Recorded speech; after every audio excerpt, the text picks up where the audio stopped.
Hi there, I'm Molly, And I'm Jamie. We're the owners of Hired Hand Software. and this is Season 6 of our From the Pasture podcast.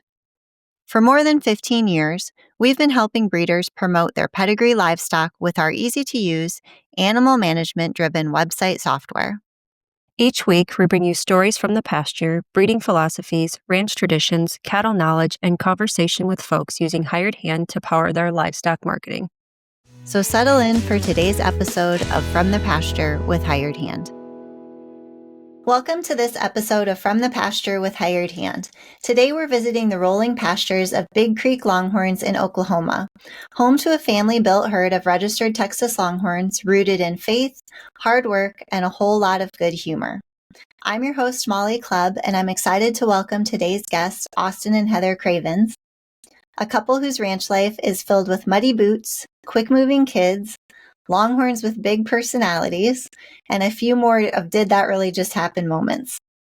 Big Creek Longhorns is a place where heritage, family values, and hands-on learning come together, and today we get to hear how the Cravens started, what keeps them going, and the stories behind the cattle that shape their program. Thank you both for joining me. Welcome. Thanks for having us. Well, why don't you start by just telling our listeners a little bit about yourselves and your family? Well, we've been together now, I think, 13 years? Pretty close to it. Going on. We got one boy named Rowdy. I run a mobile mechanic business. That's kind of what funds everything. We grew kind of attached. I grew up in the Angus, world of things. And I kind of got real close to the Longhorns. We bought our first one, and now it's been a hobby ever since. Started out something little, and now it's growing quickly. Won't slow down, I don't think, either. So I have to ask, you named your son Rowdy. Are you like gluttons for punishment? Is that coming true? Does he hold true to his name? 150%. He was actually named by one of our neighbors we had at the time, named Bill, and we were sitting at the fence one day talking, and Heather was pregnant, and he said, "That boy's name's Rowdy," and I was like, I guess so, that kind of sticks. So it kind of worked out. We lost him 2 years ago. Yeah. 2 years ago, and he was pretty good, to us, so that's kind of where his name come from, and he lives to it 100%, I promise. He's full of attitude and orneriness, I promise. But Well, so hard work is definitely him. I will give him that. He's only 6, and I guarantee he'll outwork most men, so that's good. I'll let him have his orneriness, I guess. So that's how you came up with your son's name. How did you come up with the name for your ranch?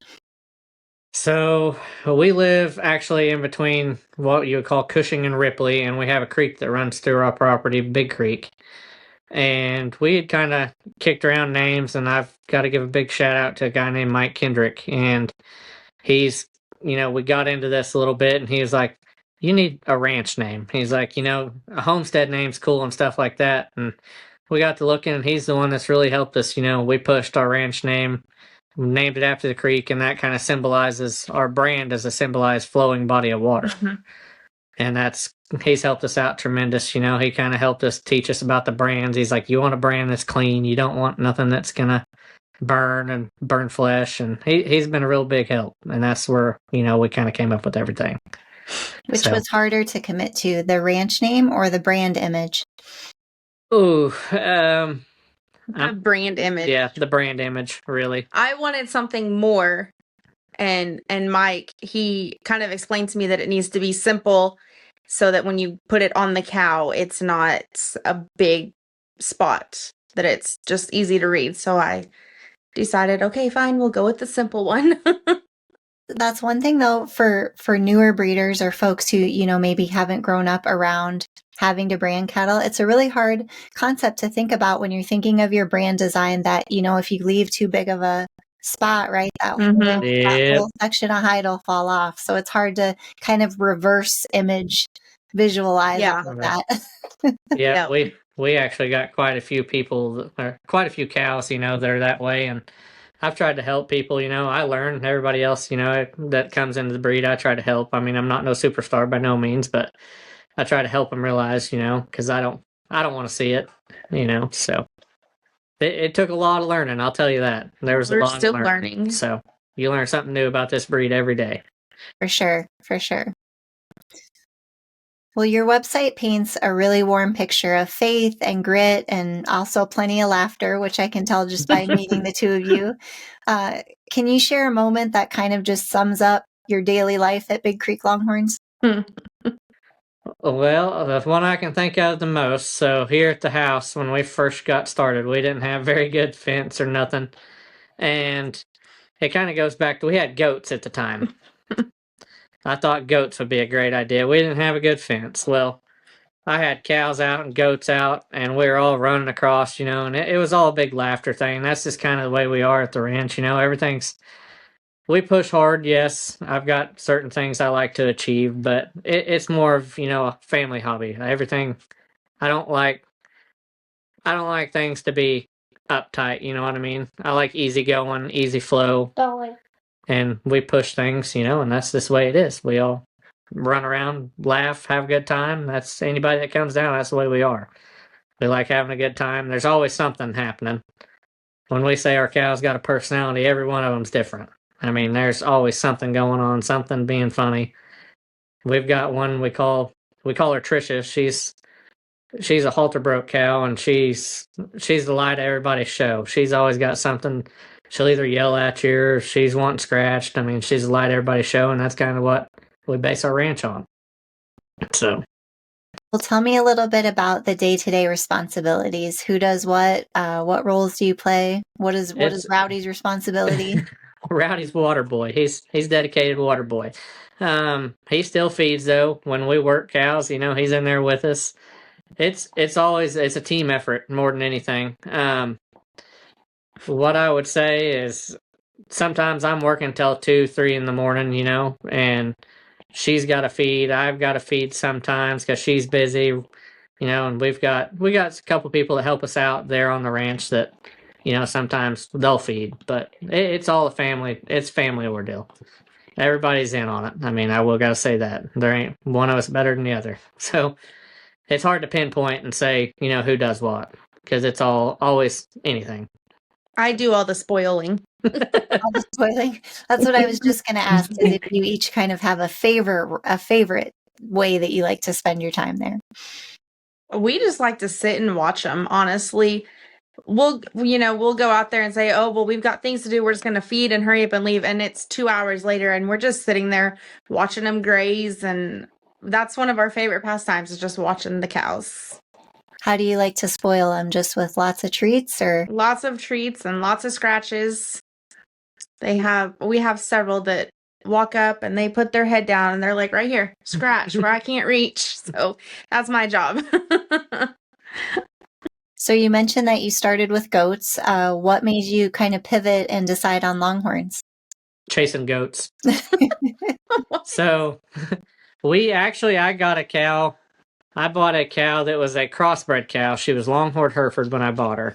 And I bought an Angus calf that was a bottle baby.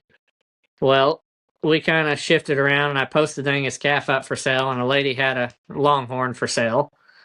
And, I've always kind of idolized the breed on how they are, how they're hardy, how they can, they're a drought-resistant cow.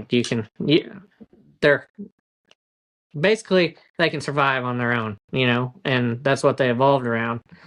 And I like the horns, and I just all kinds of stuff. And you don't find the disposition that you find in a Longhorn in any other breed. I promise. I've been there. And we bought that crossbred cow, and I traded that Angus cow for that Longhorn, and ended up, lo and behold, here we are, and one started from another, and then it just started multiplying on and on and on and on and on. So that's the goats are no longer though. No. I don't care how good of a fence you are, how fenced they are, they'll get out of it.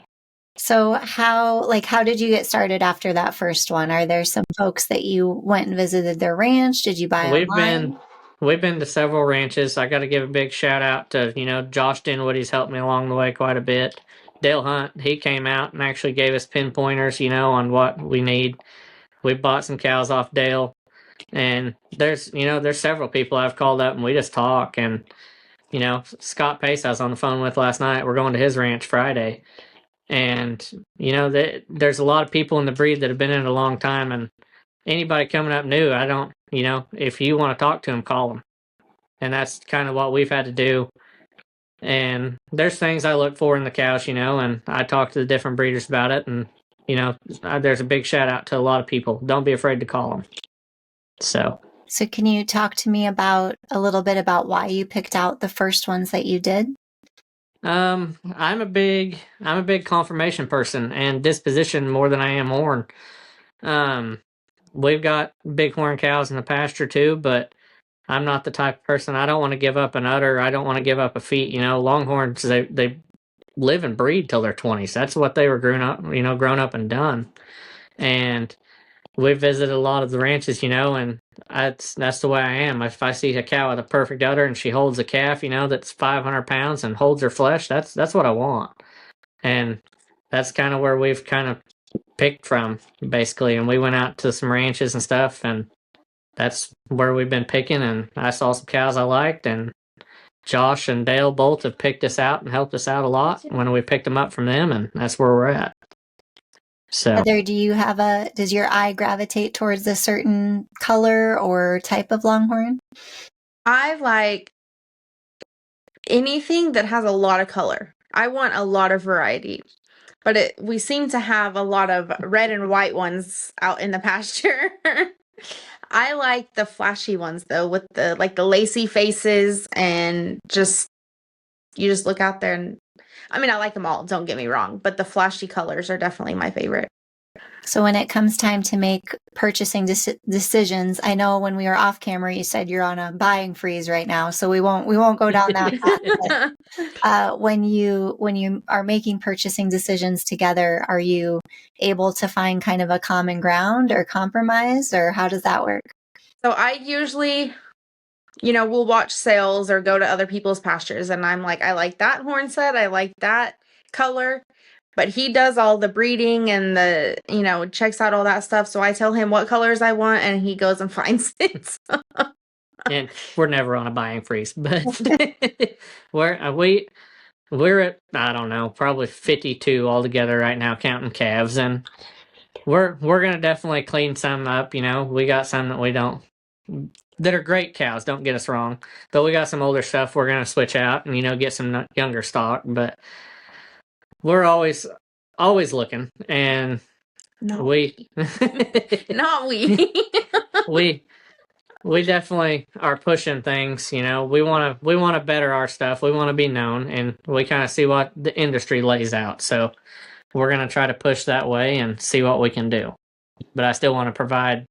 I want you to come to my pasture, and you walk through my pasture, and everybody walks up to you. That's one of our big things. And like when we go out, I don't have to. Everybody's like, "We're gonna get the feed truck." Nope. Hold on a minute. They'll be here in a second. And that's kind of what we're pushing to. We want to expand our things, and we want to be known for the good conformation, good attitude, good horn, good udder, and that's what we're pushing to. So we obviously, everybody's told me, you won't. This ain't an overnight thing. Plan on 5 years, and it's 100% true.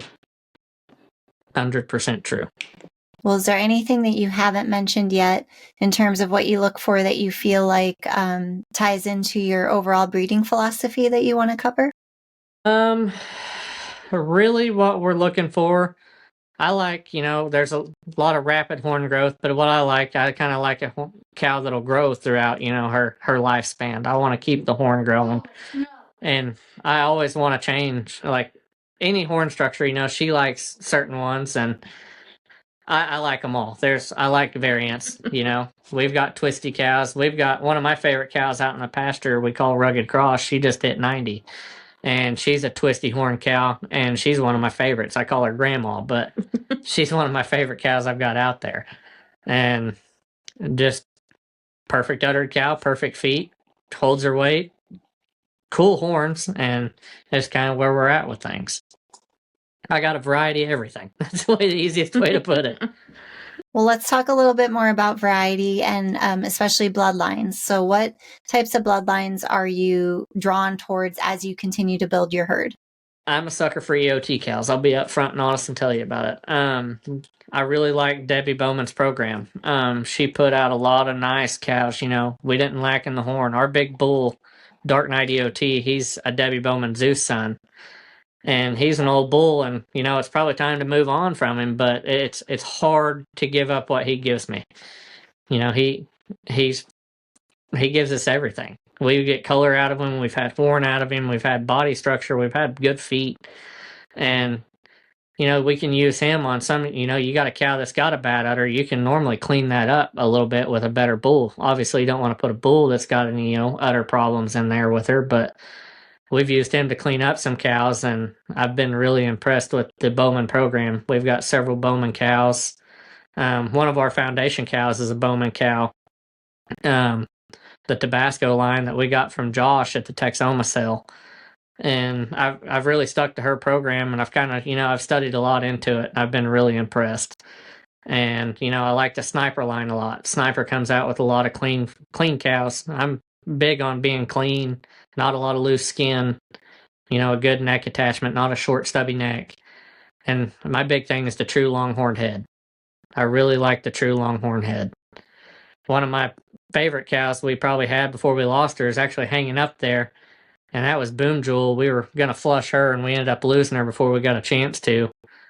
We were going to really try to push some programs with a lot of big name bulls with her, but this part of it, and we lost her before we got a chance to. My big thing I look for, I think, is the biggest thing out of everything is a complete package cow, a complete package heifer, a complete package bull.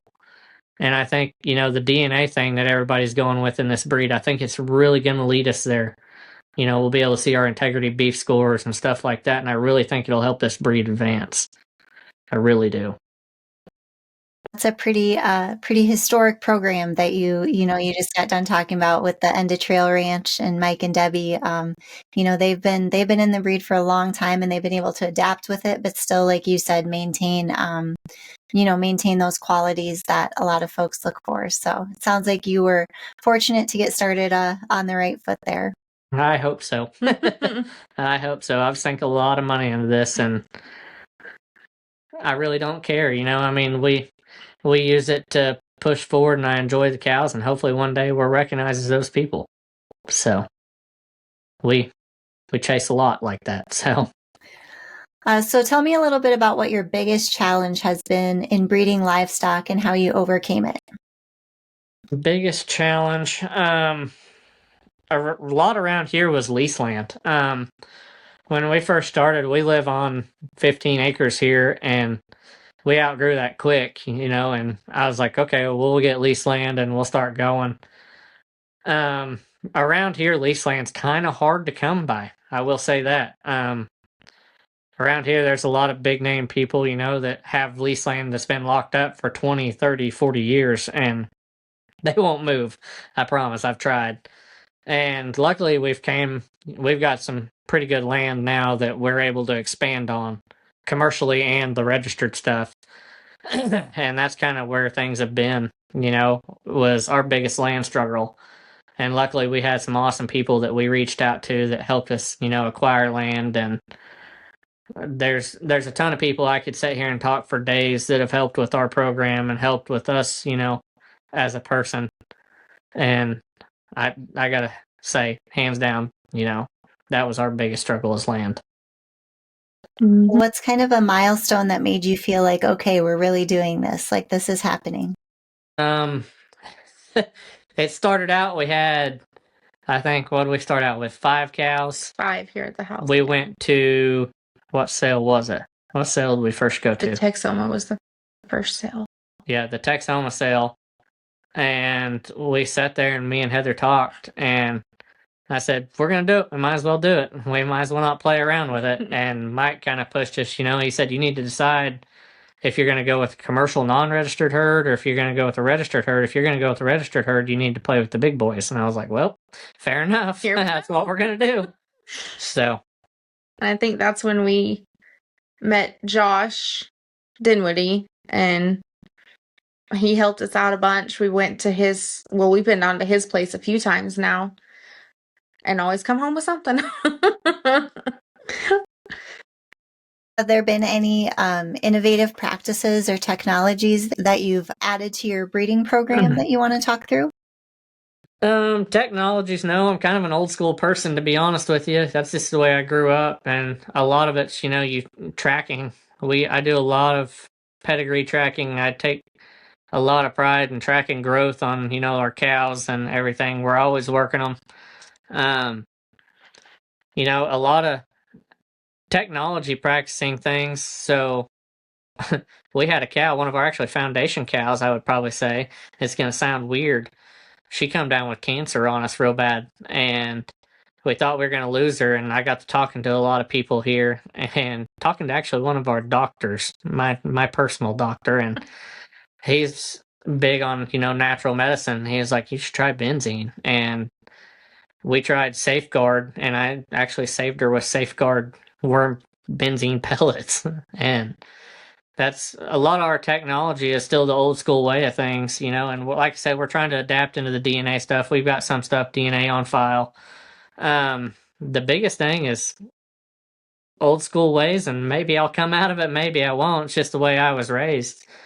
I was raised where when you brand the cows, we bring them in, and it's an all night branding and all night working and stuff like that. But it's just, I'll kind of set in old school ways. That's the way it is, and hopefully one day, we'll move in to newer technology things, but right now I think I'm kind of stuck in keeping everything in a notebook, and we keep everything. We know when our calves back up, we know what the feed ratios are, we know what our feed plan is, and it's all in a notebook, red notebook. If I ever lose that red notebook, I'll be in a bind. But that's kind of the way we are with things. Feed technology is big, and that's kind of where we look into a lot, seeing different feeds, what we are, and what they have to approve, and mineral. That's our two big things. That's what I pay most attention to if we were going to talk new technology things, and what feeds what, and new mineral coming out, what that mineral offers, and etc. That's kind of where we are in new technology things, I guess I would say.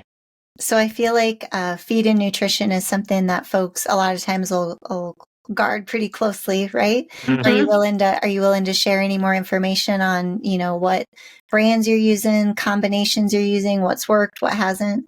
I would love to. I actually try to turn a lot of people on to things. We see a lot of things, and I've got some tips and tricks that I've done and we've explored with that I've really seen work. Like our big stock, we feed our little stock. It's a vitamin packet. We feed them every day. I mean, I probably shouldn't be telling my tips and tricks, but I've watched it turn, the blood flow to the horns. I've watched them be white horned and watched them turn dark purple with just, water minerals and stuff like that. We're big on, during the summertime, during the fly season, we feed Purina Wind and Rain. That's medicated.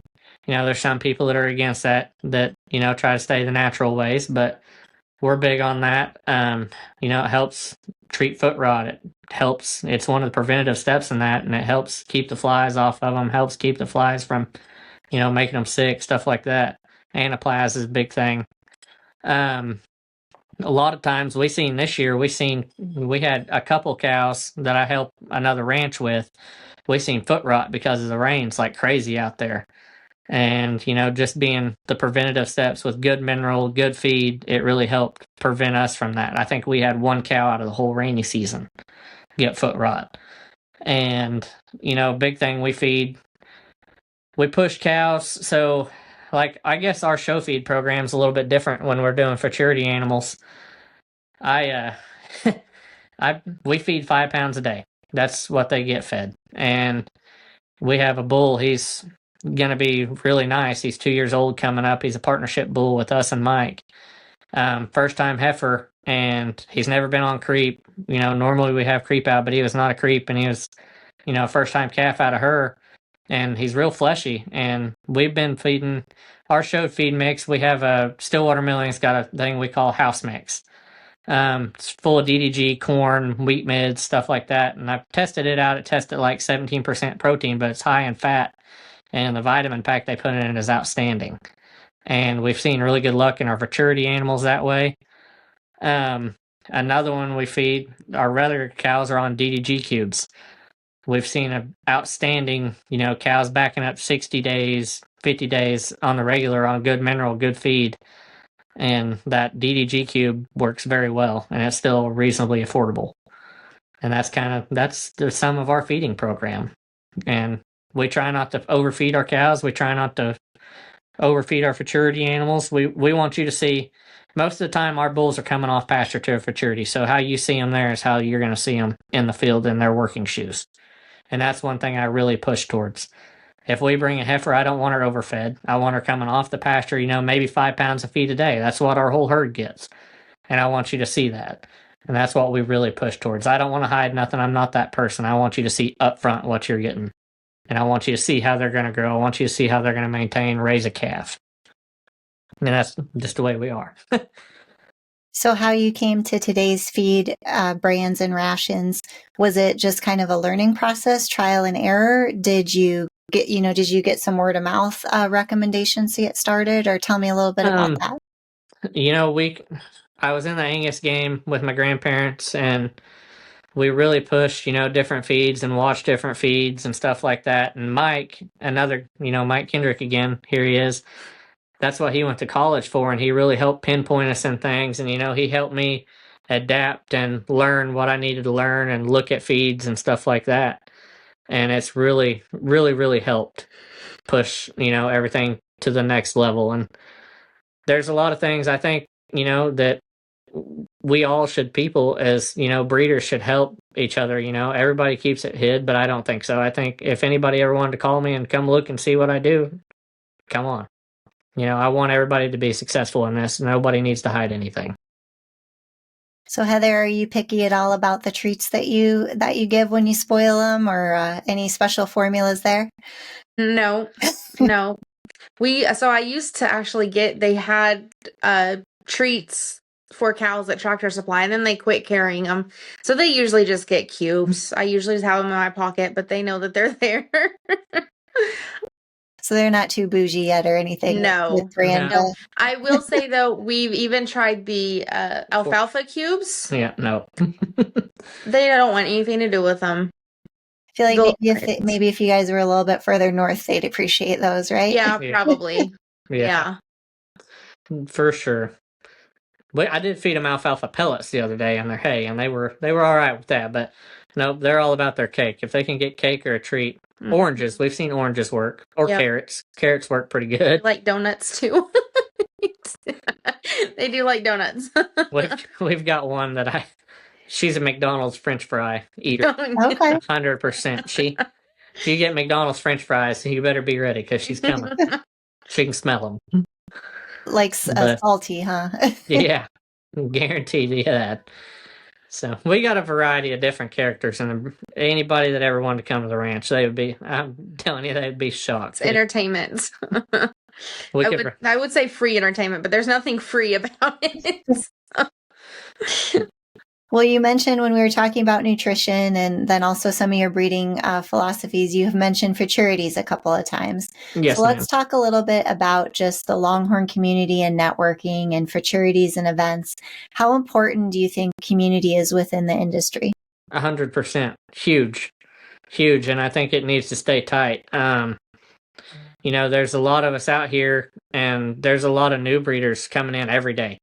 We sold a bull and a heifer to some people that were new in the breed, and I told them, I gave them some phone numbers. I said, call these people, let them help you out, and I think it's really big that we all stay together. Even you all do more work than anybody could ever imagine, and I think that we should stay together, and I think it needs to be, a community-wide event all the time. Everybody's got their different sales they want to go to. Everybody's got different futurity things they look for, and I think it's huge. I think it's going to help us evolve, into a breed that it should be. I really do. Well, when you think back to when you all were new and you went to your first sale or your first futurity, whatever it may have been, it's always a little intimidating, right? You don't know many. Yes. Guarantee you. Yes. Don't know many people, if you brought animals, you're not sure where they're going to fall, in the placings. What would be your advice? Or maybe there's a story you can share, for those breeders who are considering going to their first event to meet others. What would be your advice or insight you can give them? go for it. And if you see somebody, walk up and talk to them. Just do it. I haven't found one bad person in this breed yet. I've been able to talk to everybody. Everybody's willing to help with open arms, and that's a big thing. That's a big thing. I've been on both sides of it, and you get to some places where some people just don't want to talk to you about nothing, and they're like, no, I don't think so, And I think the Longhorn breed's all about helping the new person because, there's some people in our breed that we're going to lose eventually, and I think it's big that we keep it going, There's a lot of falling trades out here, a lot. And I think that the community coming together and helping, no matter who it is, and I think it's a big thing. We sat at the back table at our first security event and never talked to nobody. I didn't know nobody. And, we sat through that whole sale, and then I was like, well, we might as well intermingle with everybody. So that's the way it was. And we started talking and meeting and ended up at some people's ranches, bought some cows. And I think that's just the way it should be, And we love people. If people want to come to the ranch, we love it, We love people to come out and see what we got. We're kind of a small breeder. We've got, like I said, 50-something cows, and it's neat to watch people come out, because I I like being a sleeper kind of guy, I guess. And we've got horn, we've got feet, we got stuff like that, but I'm always looking to advance, and that's one thing that if you're coming into this breed, you should know, is the community will help you advance. You don't have to worry about being stuck in limbo. If you want to advance, you can reach out and people will help you get there. And I think that's really big of this breed. I really do. Do you have any other advice, Heather, or are you just going to ditto what he said? Yeah. Yeah. Just, Austin, he doesn't meet a stranger. No. So for him to go, and just make friends with whoever is no big deal. Had I been there by myself, I would have just sat at the back table in the corner and just watched everything and just, but he said, well, let's go talk to so-and-so. And, he had already done his research online and so knew who some of the people were, but I just go along for the ride and enjoy it. Well, let's talk a little bit about your future goals. What are your goals and dreams for Big Creek Longhorns? Let's look at the next few years and then the next 10 years. So I'd say in the next few years, let's see. Over the next few years, I definitely want to advance. I want us to be known, like everybody else. We want to advance our herd, be one of, you come to get elite cows here. You'll get the confirmation, you'll get the horn. And that's really what I'm pushing towards. The next 10 years, I want it to be a marketing thing. Right now we don't push much. We've got really nice stuff, but we don't push much. We don't have anything to attend the big sales that I want to get rid of right now as we're still trying to build our program. The next 10 years, I hope we have something in every sale that everybody's got. And I hope, that it really, really opens some eyes that, what we chased and what I've put together and she's helped put together. If you could go back to your very first, let's say 6 months with Longhorns, what's one thing you would do differently? Being a little bit more picky. That's what I'm going to say. A little bit more picky, and doing a lot more studying before you jump in with your feet. I will say that. I got my feet wet in the Longhorn stuff without very much paying attention to everything. That our first cow we bought was supposed to be registered. I didn't know nothing about how they were registered with the brands, yada, yada, yada. And come to find out the cow wasn't registered. But it's just part of it. But really, really would be pedigree studying and paying attention, and seeing what we were, being a little bit more picky and not just jumping in feet first. And when we first jumped in, I bought everything we could buy. If it was $1,000, we were buying it. And that's, we grew quickly and I started having to weed those out, and some of those were coal cows. And that's where I would definitely jump back and be like, okay, hold on, let's put some money where this cow needs to be and, spend a little bit bigger money on nicer cows, if that makes sense. I'm always shopping for a deal, but definitely spend a little bit of money on some better cows starting out. That way you're feeding something that will be productive, because we don't get the calf market that the Angus and everybody else does with the Longhorns being registered, where a roper's $1,000 and where an Angus cow is $2,000, it's a little bit more picky because when you get those pickier, smaller, not so good cows, you don't get the quality that everybody looks for. So that's where I'm at with that. Is definitely be a lot more picky. And if anybody was to ask me what my thoughts were, I'd be like, don't jump in and buy everything you can buy. I promise. we come out with some nice cows over that, I will say, but definitely be more picky. So you kind of you touched on something that I'm often curious about when I interview breeders like yourselves is, you mentioned that it's different from Ropers or Angus or, Herefords, that type of stuff. What do you say when someone, that has experience with those types of commercial herds says, like, what are you doing with the Longhorns? Why, We get that all the time. All the time. One of our good friends, Mike, again, this comes back to him. He raises the Longhorns on Charolais, and they do outstanding. They wean with a great Charolais bull. They wean great calves, and they do very well. But I tell him, I'm like, this breed, I'm not in it for, to make the $1 million off a calf crop. The cows are self-sufficient enough. You can pay your bills on $1,000 roper, a $700 roper, especially in a volume. Do I wish they were all females? Yeah, I really do. This year we had a horrible bull matchup, but we had some very good. I think that's going to be some knockout potential herd sires come out of the deal too. And if you sell this breed, if you sell a $3,500 heifer, that covers up that bull loss of $1,000. My grandpa gives it to me all the time. He's like, them damn horn cows, why do you want them?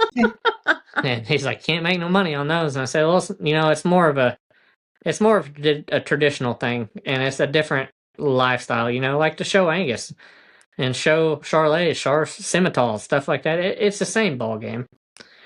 Just our bull calves don't bring as much, but that's not why we're in the breed, and that's not why, we're pushing it to be outstanding, and that's what we're going to try to do.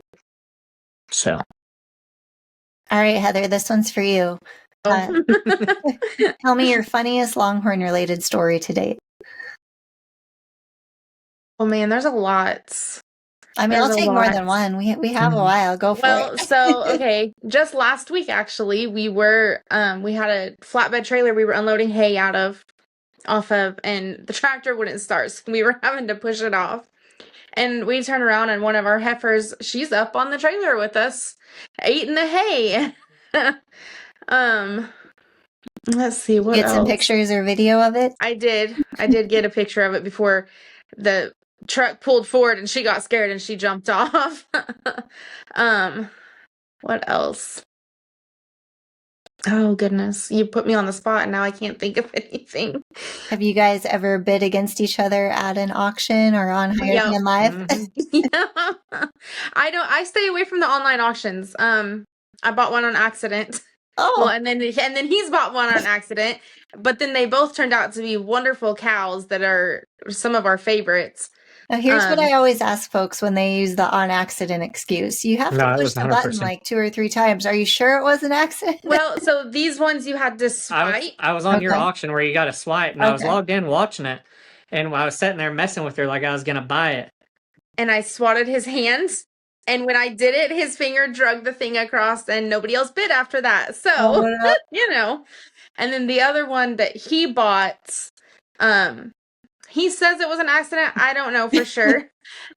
He said he was dropping his phone. No, I threw my phone. I don't know. I was very angry at the feed truck. Oh, yes, the feed truck was Our feed truck has gave me some nightmares sometimes, and I threw my phone, and it's another one.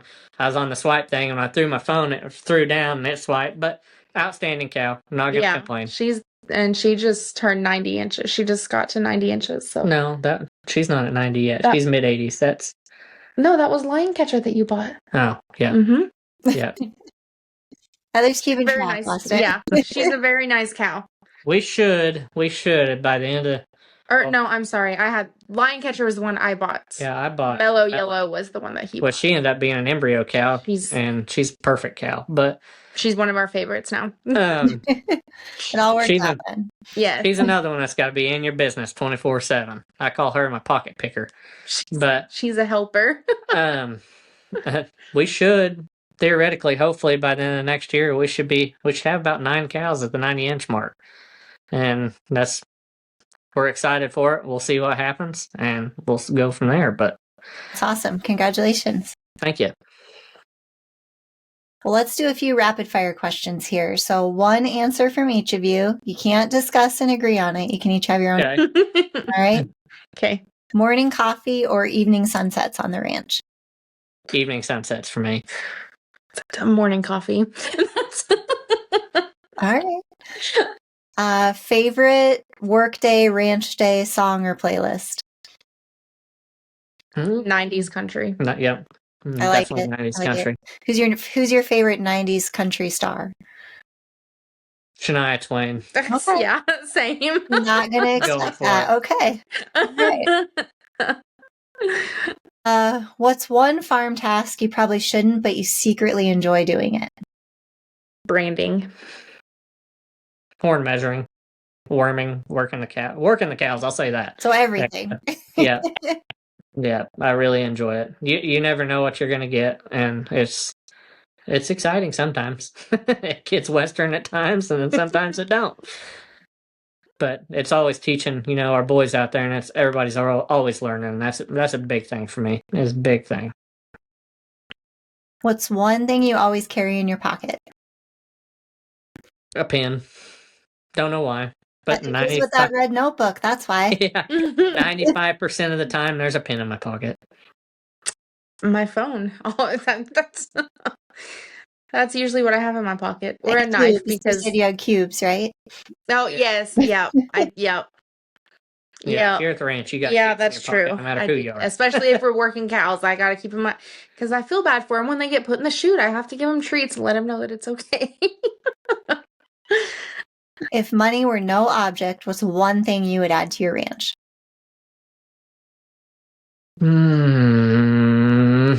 Money was no object. Let's see here.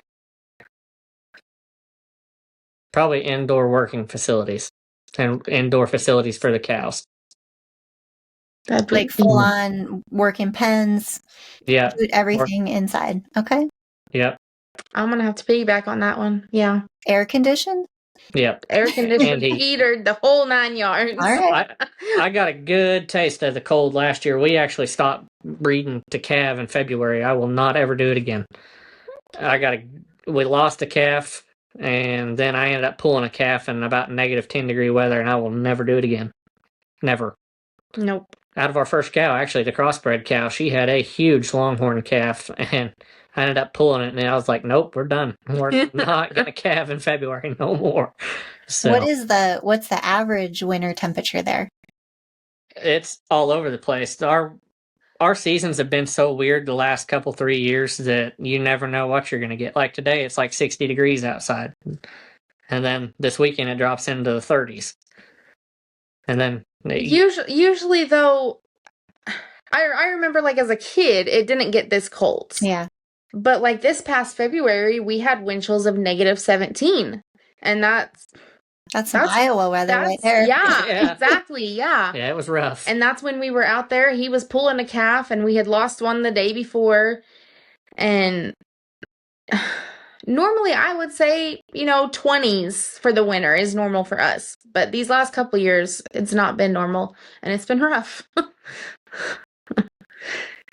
If you had a hashtag for your ranch that you had to use on every post, every ad, put it on the side of your truck, what would it be? That's you. You have to answer it too. Hashtag funny farm. Funny.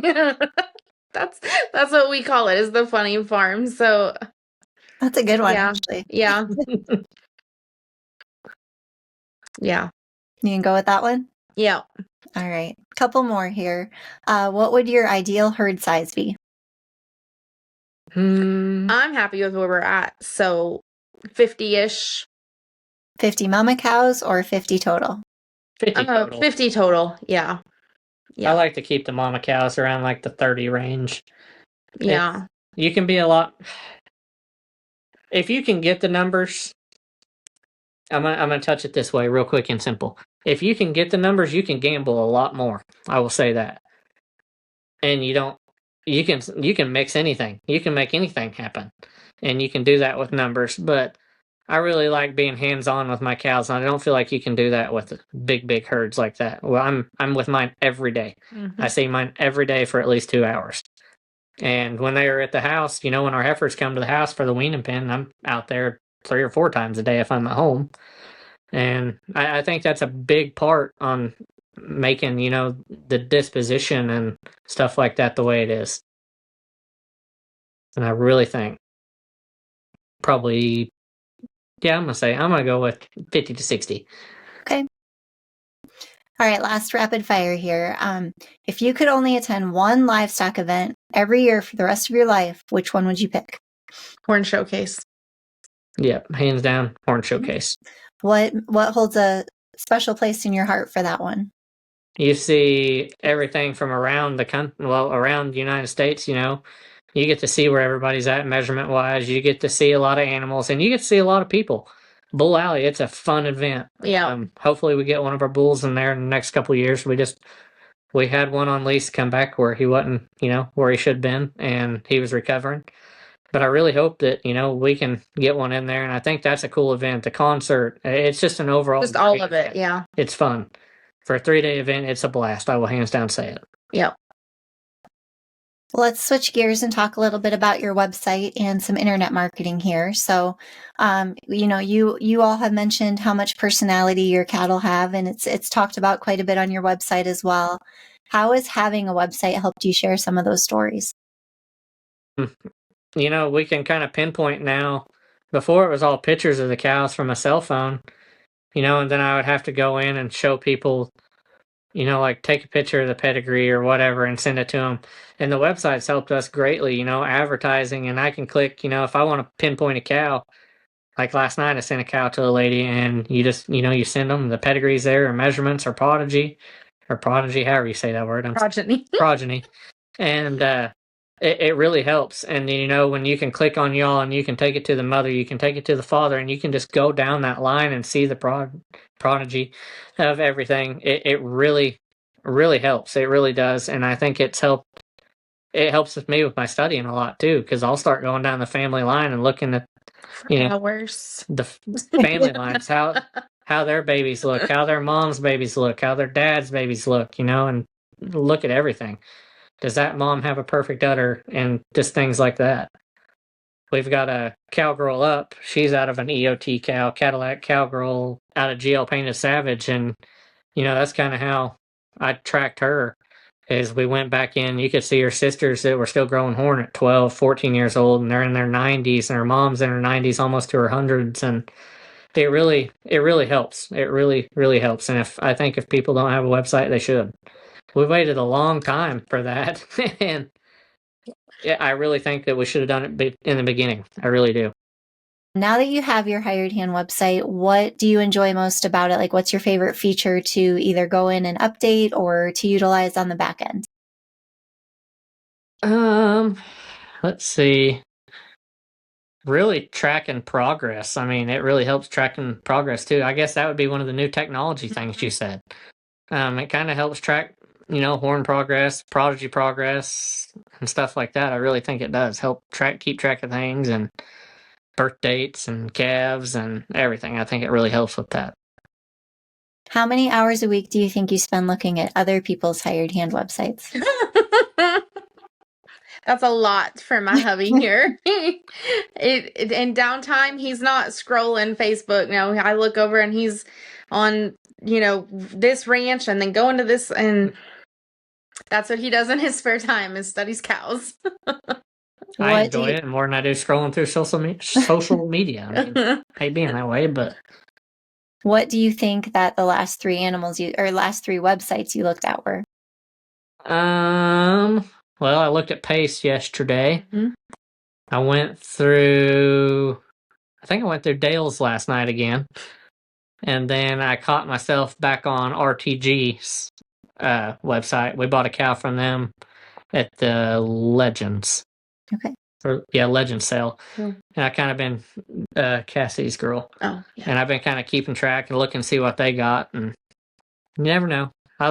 looking for a road trip. We may go hit a bunch of different ranches this year That and one see would what. be quite a road trip. Yeah, that's a big one. Yeah. Big road trip. Where's that one at? Like up by New York. Oh, see, this is all him. I go out and love on him. I can tell you a little bit about him, but he's the mastermind behind all of it. Well, you mentioned that you like scrolling, Longhorns and Longhorn websites better than social media.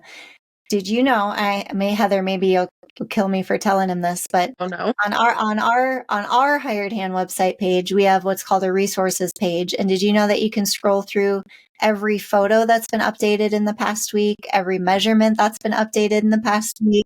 Didn't know that. Yep. So bookmark that if you like scrolling. There's lots of new information on there. Yeah, I'll have to go through that. I've never paid attention to that. Yeah, links back to every single animal it shows. Really? Yep. Yes, I'm gonna have to dig through that then.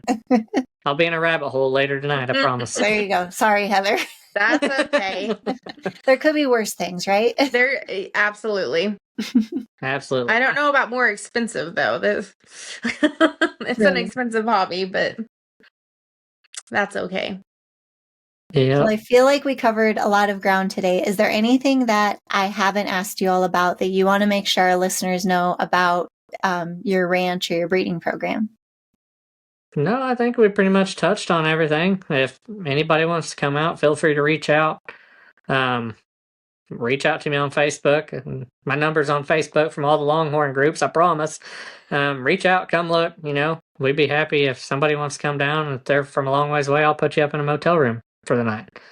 We got a ranch house, but the guy's living in the ranch house, so I don't want to board you up with him, but we're always looking for people to come out. And what part of Oklahoma are you all located in for those folks thinking about visiting? Central. So we're an hour from Oklahoma City and an hour from Tulsa. So right in the middle of both of the big towns. Perfect. Well, thank you both so much for joining us on From the Pasture with Hired Hand. Listeners, we hope you enjoyed this visit to Big Creek Longhorns and got a glimpse into the ranch life that they have filled with faith, family, resilience, and plenty of Longhorns with personality. If you enjoyed today's episode, be sure to subscribe and leave a review. You can also explore more stories from the pasture by visiting our website or following us on social media. Until next time, remember to appreciate the pastures you roam and the traditions that make them special.